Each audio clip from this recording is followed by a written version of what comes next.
to happen today. Right now in this country, students of color are half as likely to be placed in advanced placement and honors classes compared to white students. Students of color are half as likely to be taught by the most experienced teachers. White students twice as likely to have the most experienced teachers, right? Black and Latino students 2, 3, even 4 times more likely to be suspended or expelled, even though they do not break the rules more often than white students. That's the belief, but it's not true. There have been 14 different studies. They all find the same thing, that the rates of serious school rule infractions are virtually identical across racial lines.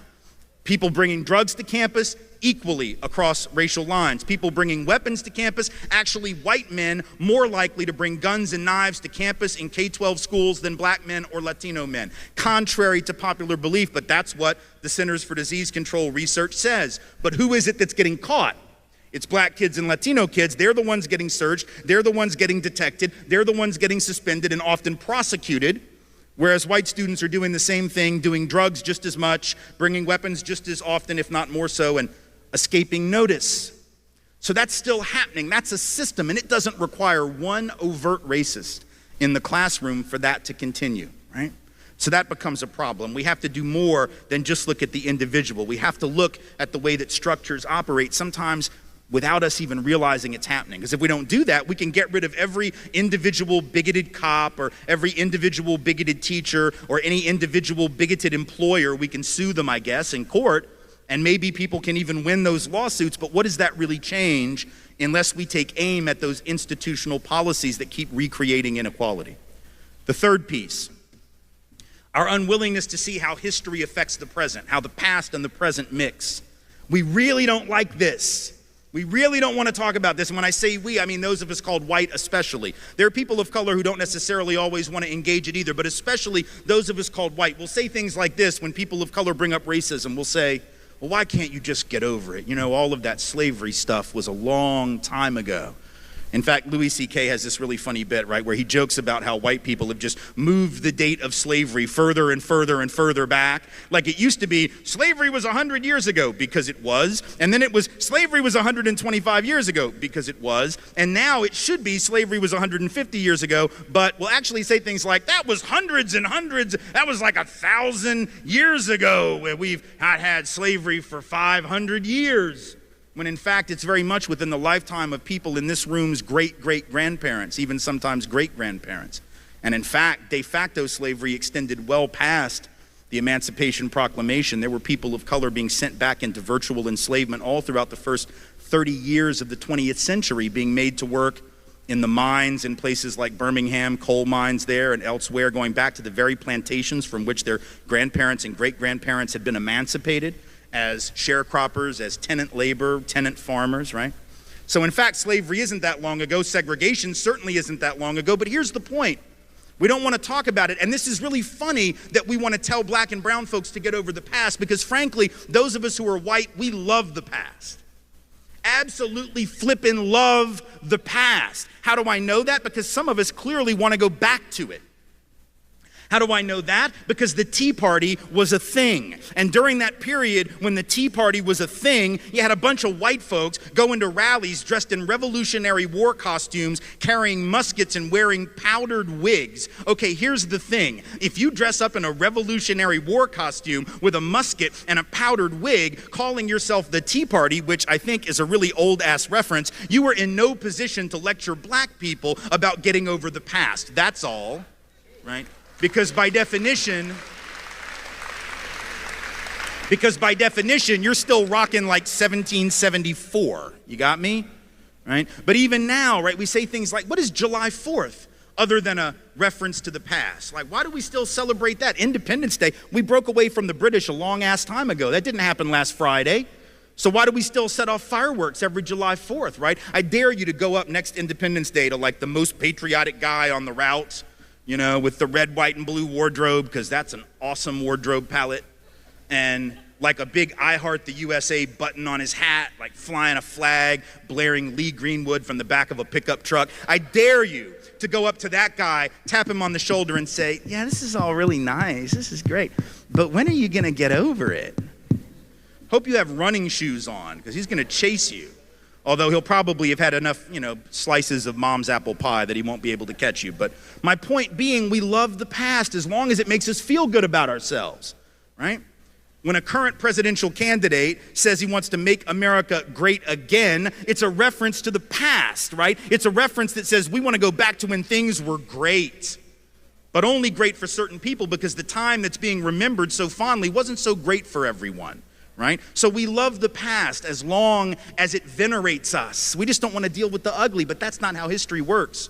You got to deal with the good and the bad and everything in between, right? And we know that, don't we? Like on a personal level, we know, like, put aside politics and race, just like you as individuals, right? We all come from families that are jacked up in one way or another, right? We all have dysfunction. We all have really messed up stuff in our families, some of which we talk about, a lot of which we never talk about, right? And the fact is, if you ever want, just as an individual, to move past your past, you have to confront it. Whether that's on a therapist's couch or whether that's with friends or a lover or a spouse or a partner, whatever it is, you've got to be willing to confront where you come from in order to get to the next place that's better. But we don't want to do that. We don't do that as individuals and it eats us up. And we don't do that as a country, but we have to do that because the past affects the present. Inertia isn't just a property of the physical universe. It's also a property of the political and the economic universe. And here's how I know it's so important. Again, a story involving my own children about why it's so important that we know our history and are able to articulate that and the dangers of not knowing it. So as it turns out, our daughters are both dancers. And a couple of years ago when they were, let's say, 12 and a half, 10 and a half, I was driving them to dance one day after school. And in order to get to the studio where they were both dancing at that time, we had to drive from the school to the studio. It's about an 8-minute drive. And right in the middle of that drive is a public housing project. And so we're driving the route, we're right in between two sort of public housing developments, and we're there at the red light waiting for it to turn green. And the 10-and-a-half-year-old daughter, Rachel, she looks up and she says, Daddy, why is it that pretty much everybody in this neighborhood is black? Now that is an incredibly good anthropological and sociological inquiry. It's really very observant and a very important question. Now, the only reason she asked it, she probably noticed in many of our drives to the studio that we were driving through a virtually all black, and you could tell from the infrastructure, poor community.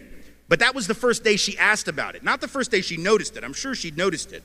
But that day she decided to inquire. And probably the only reason she even bothered was because she figured Daddy might know because Daddy talks about this stuff, so I'll ask him. Like if I was an accountant, she totally wouldn't have asked me that. She'd have been like, how do I do my taxes? I'd have been like, Google it, I don't know, TurboTax, something electronic, right? But she figured I might know, so she asked the question, why is this neighborhood pretty much all black? And her sister, of course, because this is what siblings do, right? Older siblings try to show off for the younger sibling, and so the older sister immediately jumps in to impress Daddy with the answer, which she somehow knew, or at least in part. She jumps in, she says, redlining, which oddly enough was true. And for those who don't know what redlining is, I'm about to explain, right? So it turns out that in fact in this country, the reason that people of color disproportionately live in lower income communities and urban areas is in fact because of this thing, among others, called redlining. And what that was that for generations, and it was perfectly legal to do this, by the way, up until 1968 when the Fair Housing Act passed. It went on for generations where you had banks that would take red markers on big maps in their offices, in the loan office of the bank, and they would draw lines around black neighborhoods, and occasionally Latino neighborhoods too, but especially black neighborhoods. And they would say anybody who lives within the boundaries of these lines cannot get a loan from the bank. You're not gonna get a mortgage loan for a house, you're not gonna get a business loan to start up your own business. Didn't matter what your credit record was, by the way. Didn't matter if you had a good job. Didn't matter what your occupational status or your education was. Simply living in that community meant you were not gonna get a loan. So when my daughter says redlining is in part implicated, it wasn't the full picture, but it was a big piece of it. The bigger picture being a history of discrimination, who could live where and who couldn't. And so I explained that to my daughter, the 10-year-old, of course. When her sister said redlining, she said, yeah, I don't know what that means. And I said, yeah, neither does your sister, she's just showing off. But I explained it, took about 3 minutes, real simple little 3-minute discussion, wasn't a long conversation, right? But it was enough to let her know that history matters, and that the things that she sees didn't just happen, that they're the result of certain policies. Because here's what's interesting about that area that we now like to call the ghetto. The reality is the ghetto was created, and public housing in particular was created not for poor black people. It was created for poor white people. And in fact, for the first several years of public housing, people of color couldn't even get into public housing projects. They were essentially segregated by race. Only poor white folks could even live there. And then what happened is the government created some new programs under the FHA program, the VA loan program, later on the GI Bill program, which allowed those same white folks who had been poor and struggling to leave public housing and to leave urban areas and to hustle it out to the suburbs where only we could live, or to the smaller towns where only we were going to be welcome. So what's interesting is that the hood became the hood because only people of color now were allowed to live there. White folks were literally being subsidized by the government to move to the suburbs. The white middle class, and make note of this, was built by government. Government programs that underwrote those loans because those families could not have afforded a loan otherwise. They were able to get one because the government underwrote the loan and guaranteed the loan in case of default, but only for people of color. Only for white folks. People of color, by and large, couldn't get in on any of that. So white folks were able to move, people of color were not.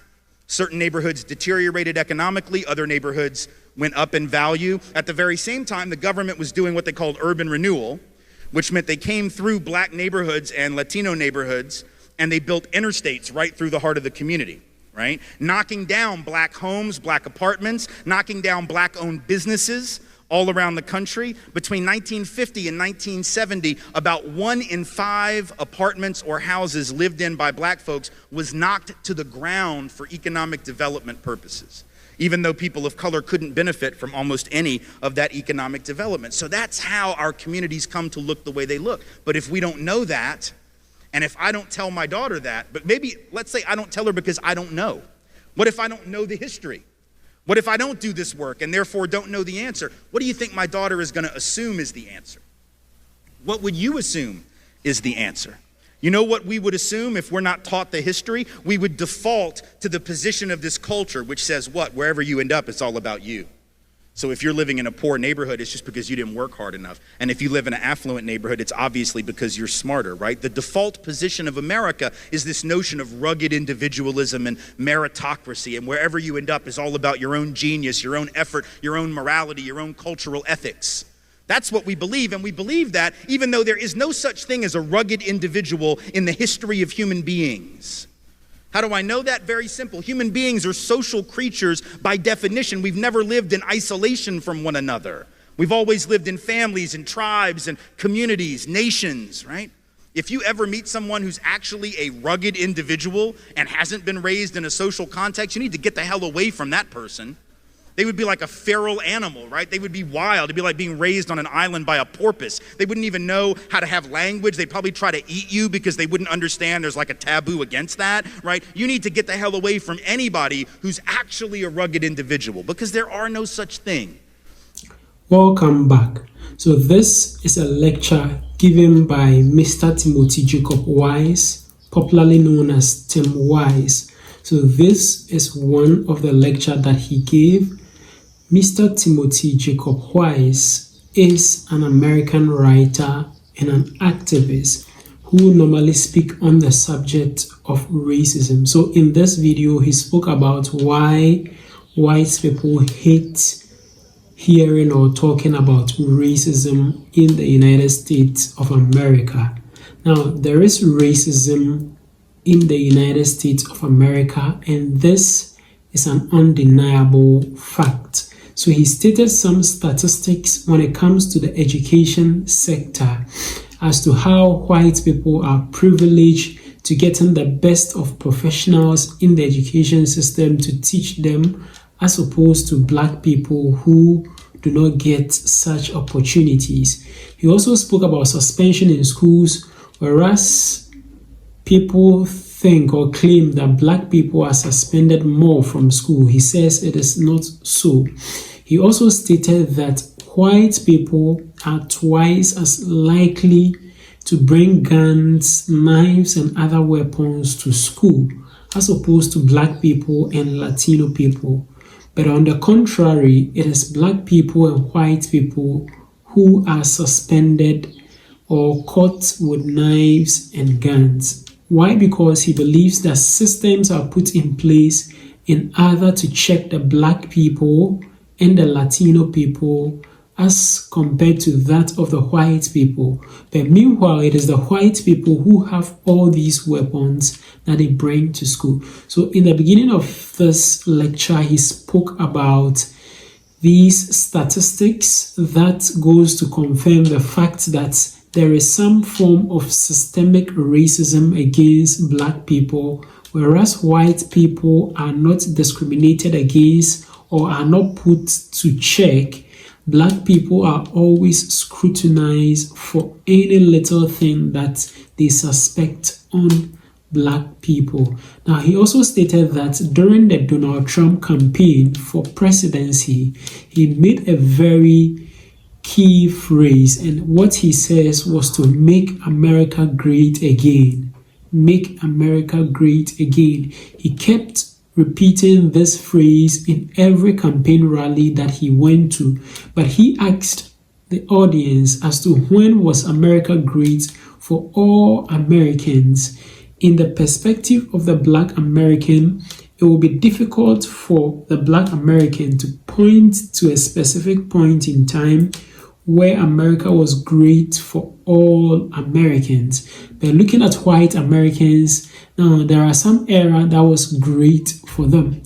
So making America great again means that making America great for the white people and not taking into consideration that of the black people. Because if you look at the history of black people in the United States of America, there hasn't been a point or a time in their life that America was great for them.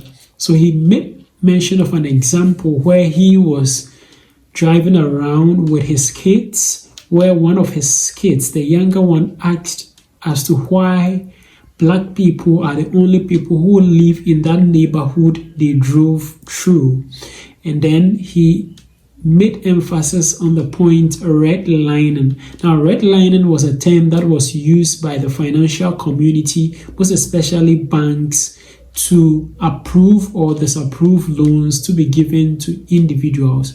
So people who were living in these communities were redlined in the sense that they will not be able to get loans from the bank in order to help them in their businesses or even their daily lives. Now, he also explained as to how the government put in place measures and systems in order to take away white people from these communities that were redlined to better communities and leaving only the black people in such communities. So if you go to some parts of the United States, there are places that are only for the black Americans. They are the people who stay over there. And he says this is as a result of redlining. So he explained that in the video as well. So these are some of the things where he thinks that white people do not want to hear about racism or even want to talk about racism, let alone even admit that there is racism in the United States of America. If you are a black American watching me, let me know of your encounter with anything that was racist against you. Don't forget to share this video with your friends and your family, and also don't forget to share on other social media platforms like WhatsApp, Facebook, Instagram, X, TikTok, and other social media platforms. Also subscribe to the channel. Just click the subscribe button down here. Click on the subscribe button. Click as well on the notification bell. And I'd like to see you again in my next video.